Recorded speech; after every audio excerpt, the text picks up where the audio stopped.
লক্ষ্মীপুরে বিএনপি নেতা বেলাল হোসেনের ঘরে পেট্রোল ঢেলে অগ্নিসংযোগে ৭ বছরের শিশু আয়েশা আক্তারের মৃত্যুর ঘটনায় এখনও কোনো মামলা হয়নি। এদিকে ঢাকা মেডিকেলে মৃত্যুর সঙ্গে পাঞ্জা লড়ছে দগ্ধ অপর দুই বোন। পুলিশ বলছে এই ঘটনায় এখনো মবের প্রমাণ পাওয়া যায়নি। অন্যদিকে ময়মনসিংহের ভালুকায় দীপু চন্দ্র দাসকে হত্যার ঘটনায় ১২ জনকে গ্রেপ্তার করেছে আইন শৃঙ্খলা বাহিনী। বিস্তারিত ডেস্ক রিপোর্টে।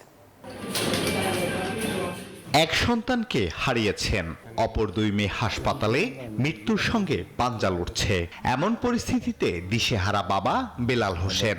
লক্ষ্মীপুরে এই বিএনপি নেতার বসতঘরে অগ্নিকাণ্ডের ঘটনায় দগ্ধ হয়ে বেলাল নিজেও হাসপাতালে চিকিৎসাধীন। এই ঘটনায় এখনো মামলা হয়নি।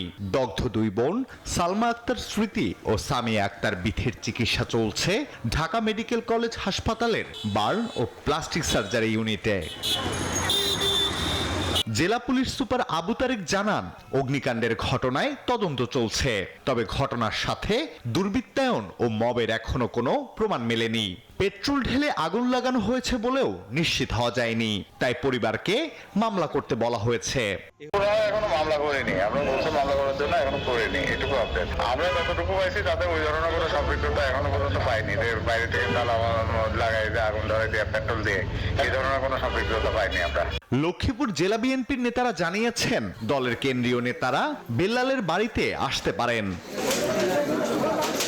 এদিকে ময়মনসিংহের ভালুকায় দীপু চন্দ্র দাসকে হত্যার ঘটনায় এ পর্যন্ত ১২ জনকে গ্রেফতার করেছে আইন শৃঙ্খলা বাহিনী।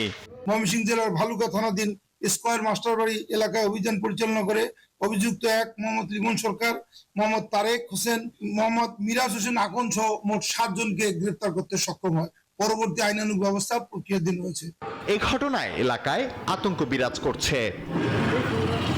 এর আগে গত বৃহস্পতিবার রাতে ময়মনসিংহের ভালুকায় মহানবী হযরত মুহাম্মদ সাল্লাল্লাহু আলাইহি সাল্লাম সম্পর্কে কটূক্তির অভিযোগে দীপু চন্দ্র দাসকে পিটিয়ে হত্যার পর তার মরদেহে আগুন দেয়া হয়।